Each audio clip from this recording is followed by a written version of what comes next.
Let's wrap this series with the productivity hacks nobody talks about. First up, keyboard shortcuts. Control-Alt gives you searchable prompt history. Reuse complex prompts instantly.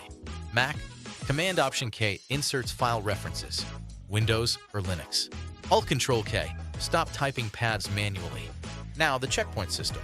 This is huge. Every Claude edit creates an automatic checkpoint. Hit Escape twice. Boom! Instant rewind. Or use /rewind. You can restore code, conversation, or both. It's version control on steroids. But here's the catch. It only tracks Claude's edits, not yours or bash commands. Use it with Git, not instead of Git. VS Code integration just dropped in beta.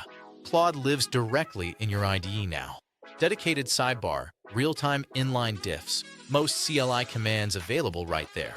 Works with VS Code, Cursor, Windsurf, even VS Codium. Here's what's powerful. Combine everything. Custom commands plus subagents plus MCP plus IDE integration. You're not just coding faster. You're orchestrating an entire development system that thinks, delegates, and executes while you focus on architecture. Pro tip, start small. Add one custom command this week. Next week, try a subagent. Build your system gradually. That's the series. Visit dmpgh.com for more tips and guides.